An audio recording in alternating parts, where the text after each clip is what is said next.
What's up mga idol? Magandang hapon po. Ay dito po tayo sa ating sa tanim na labuyo. Ay mag-update tayo ngayon mga idol kasi napakatagal ng time po. Dati po ay gumawa ako ng video tungkol dito sa labuyo. At tagal-tagal na rin hindi ako nakapag-update sa labuyo na ito. So medyo matagal-tagal na din po ay pinipitasan ang labuyo na ito. So sa kabilang side napitasan na po. Ito yun po ang tagapitas. So ang pitasan sa labuyo nito mga idol ay sa isang linggo 2 bisis kasi isa lang pong nagpipitas para po na sa ganun ay di po madumami yung mga bunga at hindi po yung matagalan sa pagpipitas. Kaya ang ginawa sa pagpipitas ay 2 bisis sa isang linggo. Ay hindi pa naman gaanong marami mga idol. Yan mga bunga na yan.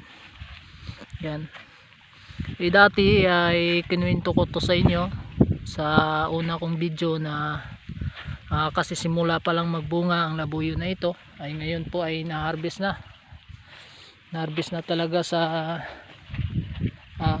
owner nito, kung saan ay nagkakaroon na talaga ng pagbabalik ng kita. Ay dati ay ginastuhan pa pero ngayon ay mayroon na talagang kita kahit papaano. Ayan po mga idol, yun. Kaya hindi siya masyadong maraming bunga kasi pinipitas agad 3 araw hanggat 4 ay pinipitas agad yung bunga ng labuyo. So ibang klase kasi ang labuyo mga idol. Hindi katulad sa ibang sili na kapag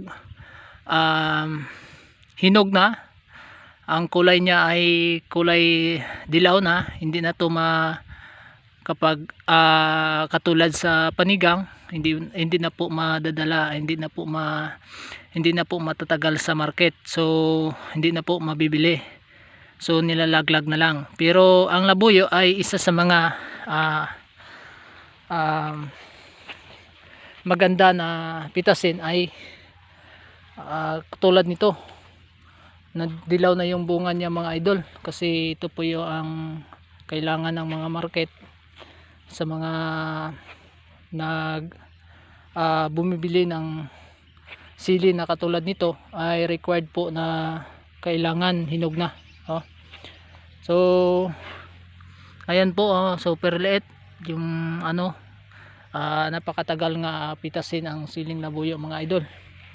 Pero may presyo naman mga idol. At the same time ngayon dito ay hindi masyadong tumaas yung presyo, ay mababa lang po kasi alam nyo na ay dito po sa Masbate ay part ng Luzon.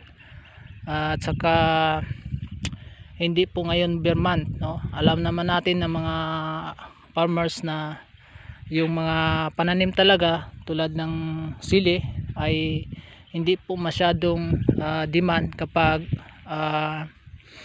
hindi po bear month. So ngayon na sa buwan na ito ay mababa pong presyo, pero no choice tayo kasi ito yung tanim natin.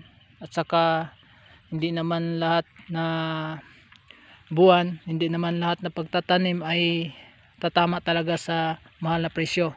So mayroon talaga na pagkakataon na mura. Pero kung tuloy yung tanim natin mga idol ay tatama pa rin tayo sa magandang presyo. Kasi kapag tuloy tumama tayo sa bear month, may presyo ang gulay katulad nitong siling labuyo mga idol. Ayun po, namumula po yung niya, naninilaw po yung kulay. Masyado ng makulay kaya pulang pula na po yung pero hindi siya masyadong marami mga idol. Yan.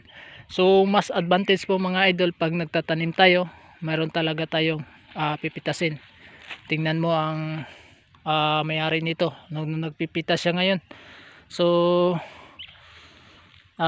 isa sa mga sources sa income natin kapag nagtatanim tayo ng sili o kaya kung ano yung mga gulay na gusto natin itatanim, ito medyo matagal siya pitasin mga idol, pero ganyan talaga, kailangan tayo magtiyaga upang may kita tayo.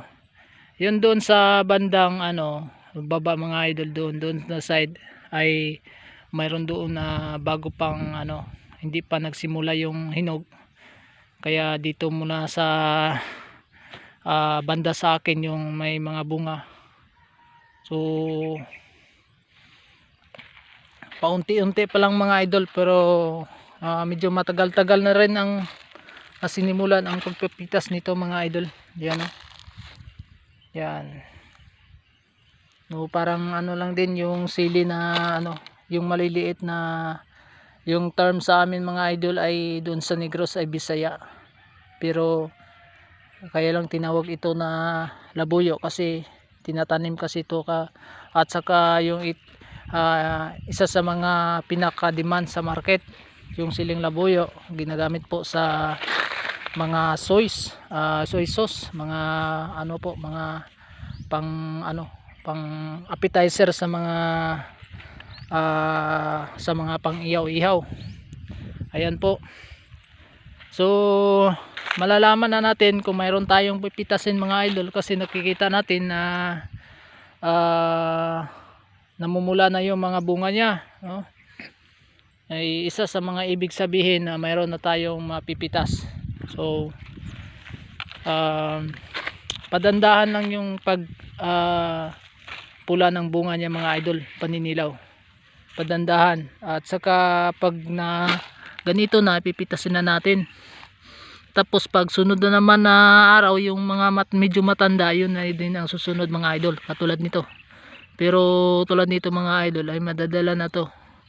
Halimbawa matagal ka nagpipitas, kailangan kunin mo na to kasi bukas o kaya sunod araw ay didilaw na din yan.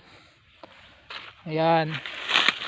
So minsan makikita natin mga idol, mayroon din mga sakit hindi natin maiwasan. Ito yung tawag na sakit, hindi ako nagkakamali, fungi. Yun, mula po sa lupa, dun po sa ilalim ng puno ng ating sili ay nagkakaroon ng punggos, kaya namamatay diretsuan yung sili natin. Kaya ang ibang mga farmers mga idol ay nagtatalim ng gulay, pinapatong at nilalagay sa mga buti, sa mga can, nilalagyan ng lupa, kasi ang iniiwasan nila mga idol ay yung punggos. Ayan po mga idol, ay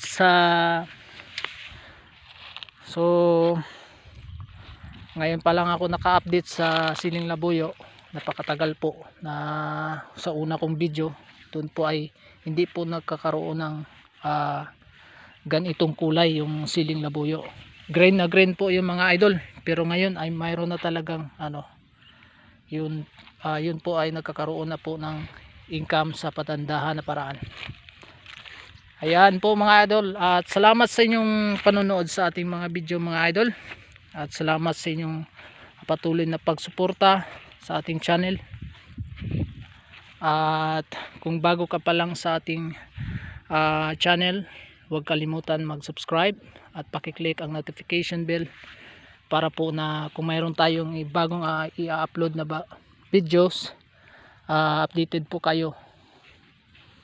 Hanggang dito na lang po ang aking mga maisishare sa inyo, at God bless sa inyong lahat.